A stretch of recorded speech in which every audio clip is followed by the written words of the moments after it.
بسم اللہ الرحمن الرحیم واقسموا باللہ جہد ایمانہم لا یبعث اللہ من یموت بلا وعدا علیہ حقا ولکن اکثر الناس لا یعلمون لیبین لهم الذی یختلفون فیہ ولیعلم الذین کفروا انہم کانوا کاذبین انما قولنا لشیء اذا اردناه ان نقول له کن فیکون والذین ہاجروا فی اللہ من بعد ما ظلموا لنبوئنہم فی الدنیا حسنہ ولاجر الآخرة اکبر لو كانوا يعلمون الذین صبروا وعلی ربهم یتوکلون وما ارسلنا من قبلک الا رجالا نوحی الیہم فاسألوا اہل الذکر ان کنتم لا تعلمون صدق اللہ العظیم۔ سورہ نخل ہے، آیت نمبر 37 سے لے کر آیت نمبر 43 تک، اور 14واں سپارہ ہم انشاءاللہ سماعت کر رہے ہیں۔ وَأَقْسَمُوا بِاللَّهِ، بڑے شد و مد سے اللہ تعالیٰ کی قسمیں کھاتے ہیں۔ وَأَقْسَمُوا بِاللَّهِ جَهَدَ أَيْمَانِهِمْ، بڑے زور و شور سے اللہ تعالیٰ کی کیا کہتے ہیں؟ قسمیں کھاتے ہیں۔ کیا؟ لا يبعث اللہ من يموت، کہ دوبارہ زندہ نہیں کرے گا اللہ تعالیٰ جو ایک بار مر جاتا ہے، یعنی جو ایک بار مر جاتا ہے اللہ اسے زندہ نہیں کرے گا۔ اس پہ بڑی زور زور سے وہ قسمیں کھاتے ہیں۔ بلا وعدا علیہ حقا، ہاں ضرور زندہ کرے گا، یہ اس کا وعدہ ہے، اس پر لازم ہے۔ وہ کہتے ہیں نہیں زندہ کرے گا، اللہ کہتا ہے زندہ کروں گا۔ ولیکن اکثر الناس لا يعلمون، لیکن اکثر لوگ اس حقیقت کو نہیں جانتے، وہ انہیں دوبارہ زندہ کرے گا، یعنی اس بات کو نہیں جانتے کہ اللہ انہیں دوبارہ زندہ کرے۔ لِيُبَيِّنَ لَهُمُ الَّذِي يَخْتَلِفُونَ فِيهِ، تاکہ واضح کر دے ان پر وہ بات جس میں وہ اختلاف کیا کرتے تھے۔ وَلِيَعْلَمَ الَّذِينَ كَفَرُوا أَنَّهُمْ كَانُوا كَاذِبِينَ، اور تاکہ خوب جان لے کافر کہ بلا شبہ وہ جھوٹے تھے، یعنی جو یہ کہتے تھے نا کہ اللہ زندہ نہیں کرے گا مار کے، تو اللہ تعالیٰ کہتا ہے کہ وہ جھوٹے ہیں، اللہ تعالیٰ تو ضرور زندہ کرے گا۔ انما قولنا لشیء، ہمارا فرمان کسی چیز کے لیے جب ہم ارادہ کرتے ہیں، اذا اردنا ہو، کیا کرتے ہیں ہم؟ ارادہ کرتے ہیں، ان نقول له کن فیکون، اس کے پیدا کرنے کا صرف اتنا ہے کہ ہم اسے حکم دیتے ہیں کہ ہو جا، پس وہ ہو جاتی ہے۔ والذین ہاجروا فی اللہ من بعد ما ظلموا، اور جنہوں نے راہ خدا میں ہجرت کی اس کے بعد کہ ان پر طرح طرح کے ظلم توڑے گئے، لنبوئنہم، تو ہم ضرور ان کو دنیا میں بہتر ٹھکانہ دیں گے، فی الدنیا حسنہ، بہترین ٹھکانہ دیں گے دنیا میں، ولاجر الآخرۃ اکبر، اور آخرت کا اجر تو بہت بڑا ہے، لو کانوا یعلمون، کاش یہ جان لیتے، کاش یہ جان لیتے۔ الذین صبروا وعلی ربہم یتوکلون، جنہوں نے مصائب پر صبر کیا اور مشکلات میں اب بھی اپنے رب پر بھروسہ کرتے ہیں۔ وما ارسلنا من قبلک الا رجالا نوحی الیہم، اور ہم نے نہیں بھیجا آپ سے پہلے رسول بنا کر مگر مردوں کو، الا رجالا نوحی الیہم، مگر مردوں کو ہم وہی بھیجتے ہیں ان کی طرف۔ فاسألوا اہل الذکر، پس دریافت کر لو اہل علم سے، ان کنتم لا تعلمون، اگر تم خود جانتے نہیں ہو، اگر تم خود نہیں جانتے ہو تو اہل علم سے یہ بات پوچھ لیا کرو۔ کفار بڑے وثوق سے کہتے قیامت ہرگز نہیں آئے گی، اور اس پر اللہ تعالیٰ کی قسمیں بھی اٹھاتے۔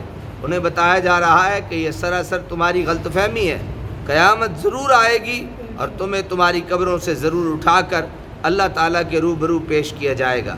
یہاں اس کی کئی دلیلیں ذکر کی گئیں۔ پہلی دلیل تو یہ ہے کہ اللہ تعالیٰ نے وعدہ فرمایا کہ قیامت آئے گی، یعنی وہ کہتے تھے نا نہیں آئے گی، تو اللہ تعالیٰ نے بہت ساری باتیں انہیں بتائیں اور دلیلیں دیں۔ تو سب سے پہلی دلیل یہ تھی کہ اللہ نے جب کہا ہے کہ آئے گی تو پھر آ کے رہے گی، اور اللہ تعالیٰ کا وعدہ ہمیشہ سچ ہوتا ہے۔ نیز حکمت الہی کا تقاضا بھی یہی ہے کہ قیامت بپا ہو۔ اس دنیا میں تو ہر فرقہ، ہر شخص اس بات کا مدعی ہے کہ حق پر صرف وہی ہے، یہاں تک کہ وہ لوگ جو اللہ کو مانتے ہی نہیں یا سینکڑوں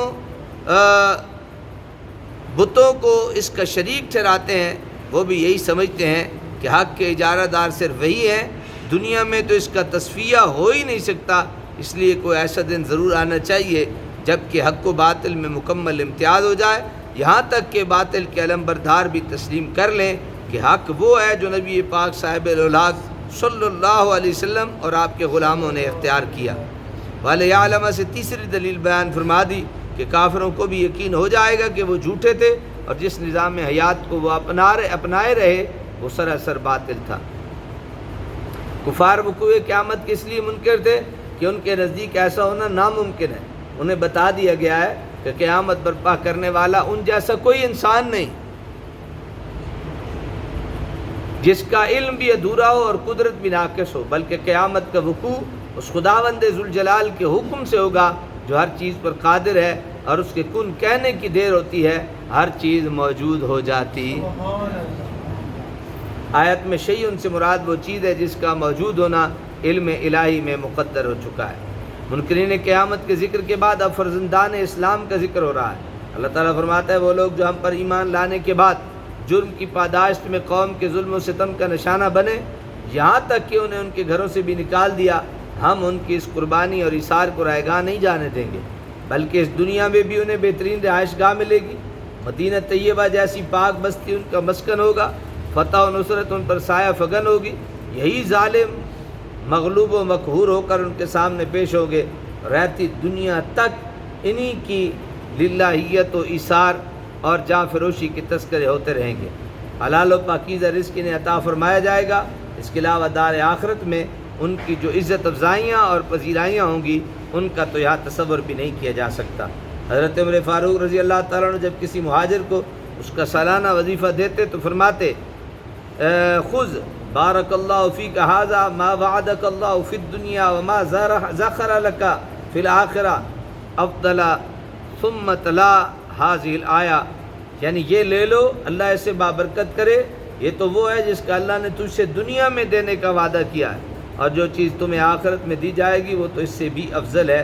پھر یہ آیت پڑھتے ہی جو آیت میں نے آپ کی خدمت میں عرض کی ہے۔